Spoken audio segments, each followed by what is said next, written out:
আপনি মুসলিম পরিচয় দিবেন আর আপনি হিন্দুদের পূজায় গিয়ে একাকার হয়ে যাবেন, আপনি মঙ্গল শোভাযাত্রা করবেন, আপনি মূর্তি বানাবেন, আপনি কোনোভাবে আমাদের সংস্কৃতি বলে চালিয়ে দিবেন।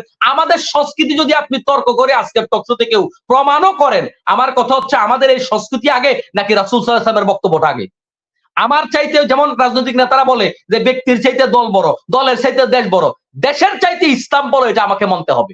মঙ্গল শোভাযাত্রায় যেই মূর্তিগুলো বানানো হচ্ছে, এটা যেই মূর্তি হোক, এটা হিন্দুদের পূজার উপকরণ হোক বা না হোক, রাসূল সাল্লাল্লাহু আলাইহি ওয়াসাল্লাম বলেছেন এটা যারা করবে তাদেরকে হাসর মাঠে যন্ত্রণাদায়ক আযাব দেওয়া হবে। হাদিসটি বুখারী মুসলিমের মধ্যে এসেছে। বাংলাদেশের কোন মাদ্রাসার মুহাদ্দিস, কোন মাদ্রাসার মুফাসসির, কোন মাদ্রাসার ফকিহ, কোন মসজিদের ইমাম এরকম কেউ কি মঙ্গল শোভাযাত্রায় গিয়েছে? যায়নি কেন? কিংবা আপনি নিবেন কিনা?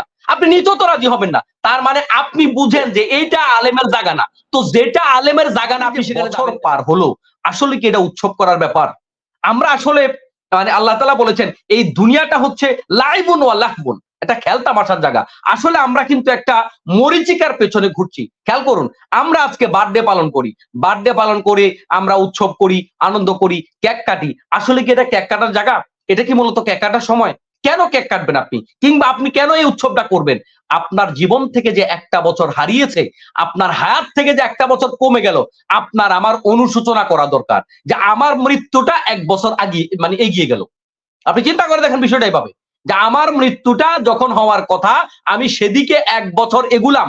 এটা কি আনন্দ করার বিষয়? এটা আফসোস করার বিষয়। এরপরে প্রফেসর সাহেব যে কথাটা বলেছেন যে আমাদের মঙ্গল চাওয়ারও তো কিছু ভাষা আছে। আচ্ছা, যদি এখানে আমরা বলি তর্কের সাথে যেখানে সব ধর্মের লোকেরা আছে যে যার মতো মঙ্গল কামনা করছে, যদি এটা হয় তাহলে ওখানে কি কোনো এরকম কোনো দোয়া নিয়ে, এরকম কোনো প্লেগার্ড নিয়ে কেউ সেখানে যায় যে রব্বানা আতিনা ফিদ দুনিয়া হাসানাতাও ওয়া ফিল আখিরাতি হাসানা, এরকম কোনো প্লেগার্ড নিয়ে সেখানে কেউ যায়? এমন কি আপনি বলতে পারবেন যে বাংলাদেশের কোনো আলেম সেখানে কি যায়? কেন যায় না? এখন আপনি এটা বললে আমি খেয়াল করেছি, বেয়াদবি মাফ করবেন, আমি অনেককে বলতে শুনেছি আলেম ওলামা নিয়ে কোনো কথা বললে কিছু লোক রেডি থাকে আলেমদের কিছু কলঙ্ক, আলেমদের ব্যক্তিগত বিষয় নিয়ে, মাদ্রাসার ব্যক্তিগত বিষয় নিয়ে, এগুলা নিয়ে কিছু লোক গুতা দিয়ে খোঁচা দিয়ে এই কথাগুলাকে স্কিপ করার চেষ্টা করে। আমি বলি সব জায়গায় ভালো মন্দ থাকবে, আছে, এটাই স্বাভাবিক। কিন্তু দিন শেষে আপনি খেয়াল করুন তো এই সমাজের সুদের সাথে সম্পৃক্ত না কারা আপনি খুঁজে দেখবেন তার মেজরিটি পার্সেন্ট আলেমরা। এই সময় আপনার গ্রামে ৫ জন লোক খুঁজেন যে কোন লোকটা অন্তত অন্যায়ের সাথে সম্পৃক্ত না, আপনি ৫ জন লোকের মধ্যে দেখবেন একজন কিন্তু আপনার ইমাম সাহেব আছে। এক্সেপশনাল ২ ১ জন থাকতে পারে, সেটা ব্যতিক্রম। এখন আপনি বলেন বাংলাদেশের কোন মাদ্রাসার মুহাদ্দিস, কোন মাদ্রাসার মুফাসসির, কোন মাদ্রাসার ফকিহ, কোন মসজিদের ইমাম এরকম কেউ কি মঙ্গল শোভাযাত্রায় গিয়েছে? যায়নি কেন? কিংবা আপনি নিবেন কিনা? আপনি নিতেও তো রাজি হবেন না। তার মানে আপনি বুঝেন যে এইটা আলেমের জায়গা না। তো যেটা আলেমের জায়গা না আপনি সেখানে যাবেন কেন? যেটা আলেমের জায়গা না সেখানে যাবেন কেন? এখন অনেকে প্রশ্ন তুলতে পারে ভাই সব জায়গায় ধর্ম টানবেন কিনা? আপনি মুসলিম কিনা সেটা পরিচয় দেন। যদি আপনি মুসলিম হন আপনাকে মানতে হবে উদুখুলু ফিস সিলমে কাফা।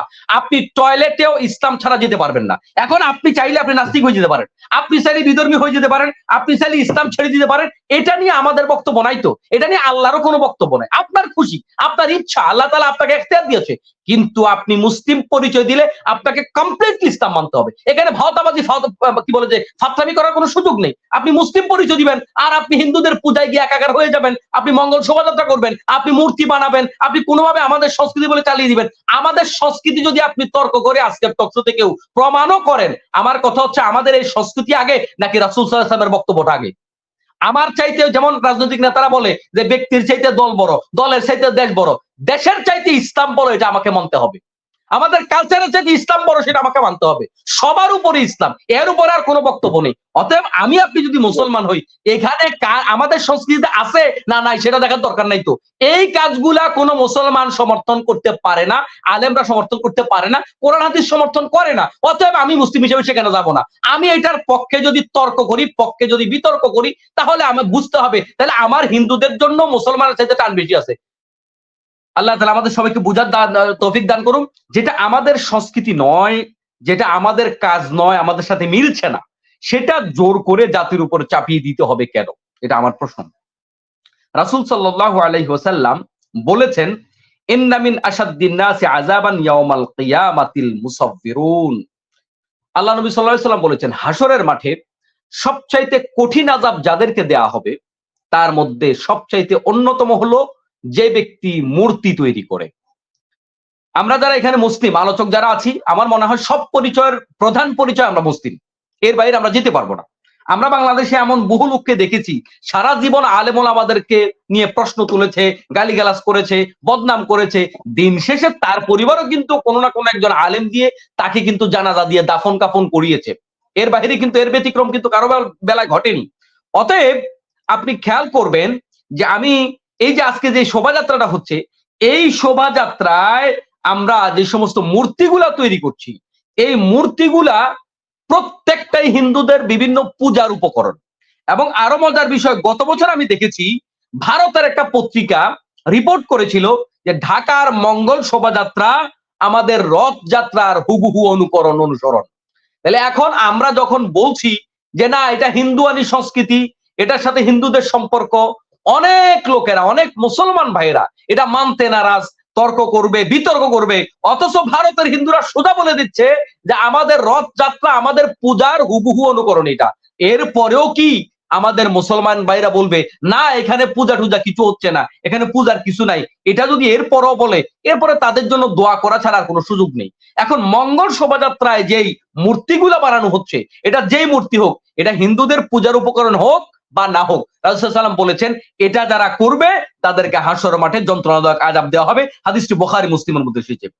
তারপরে আল্লাহ নবী সাল্লাল্লাহু আলাইহি সাল্লামের আরেকটি হাদিস, ওমর রাদিয়াল্লাহু তাআলা হাদিস বর্ণনা করেন, যারা প্রাণীর ছবি তৈরি করে কিয়ামতের দিন তাদেরকে শাস্তি দেওয়া হবে, আর তাদেরকে বলা হবে তোমরা যা বানিয়েছো তার মধ্যে তোমরা প্রাণ সঞ্চার করো, তার মধ্যে তোমরা জীবন দাও।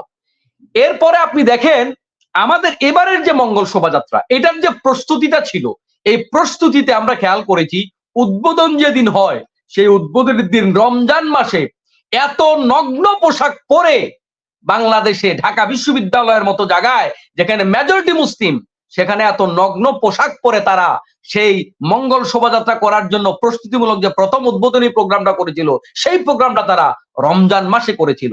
এটা কি কোন হিন্দু ধর্মের লোক? আমার তো বিশ্বাস এত বেশি নগ্নতা, এত বেশি উলঙ্গ বেহায়াপনা এটা পৃথিবীর কোন ধর্ম সমর্থন করতে পারে না। কেবল মুসলমানরা নয়, কোন সভ্য মানুষ, ভদ্র মানুষ এটাকে সমর্থন করতে পারে না।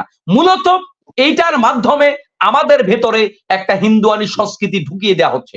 আমি বাংলাদেশের লাখো লাখো হিন্দুদের প্রতি শ্রদ্ধা রেখে বলছি, মোটেও এই বিষয়টাকে আপনাদের বিরুদ্ধে কোনো বক্তব্য হিসাবে আপনারা নেবেন না। আমরা আমাদের জায়গা থেকে আমাদের যে ইমানটা বাঁচাতে হবে, আমাদের যে ঐতিহ্য বাঁচাতে হবে, আমাদের যে নিজেদের মুসলিম হিসাবে নিজেদেরকে ঠিক রাখতে হবে, ঠিক এই জায়গা থেকে আমরা আমাদের কথাগুলো বলছি। আপনারা আপনাদের মতো করে মূর্তি পূজা করবেন না কি করবেন এটা নিয়ে আমাদের কোনো বক্তব্য নেই। আজকে রিপন ভাই নামে একজন আলোচক তিনি একটা কথা বলেছেন যে আলেমদের বক্তব্য জাতিসত্তার উপর আঘাত। আপনি কি করে এই কথা বলতে পারেন? আলেমরা কি কোনো হিন্দুদেরকে এ পর্যন্ত মূর্তি পূজা করতে নিষেধ করেছে? বাংলাদেশে হিন্দু বৌদ্ধরা যে পূজা করে, কোন পূজা নিয়ে কোন আলেম কটাক্ষ করেছে, বক্তব্য দিয়েছে? তাহলে আলেমরা মঙ্গল শোভাযাত্রা নিয়ে বক্তব্য দিয়েছে, এই মঙ্গল শোভাযাত্রা কারা করছে? আপনার সন্তানরা করছে, আপনার বাংলাদেশের মুসলমান শিশুরা, মুসলমান যুবকরা করছে। তাহলে আলেমরা কি তাদের ইমান বাঁচানোর জন্য কথাগুলো বলতে হবে না? একদিকে মূর্তিটা আমাদের জন্য হারাম, মূর্তি বানানো হারাম, অপরদিকে এগুলা পূজার উপকরণ। এরপরে এখানে যে স্লোগান তুলে দিচ্ছে, এরপরে যে নামকরণটা, এই নামকরণটার সাথেও হিন্দুয়ানি মানে একটা কালচার রয়েছে। আপনি দেখবেন হিন্দুদের অনেকগুলা পূজা আছে, অনেকগুলা কাজ আছে, অনেকগুলা কালচার আছে, যেগুলোর সাথে এই মঙ্গল শব্দের একটা মিল আছে। তো অতএব এই দিক থেকে আমরা যদি চিন্তা করি তাহলে এটা অবশ্যই হিন্দুয়ানি কালচার, এটার সাথে আমাদের সম্পর্ক নেই।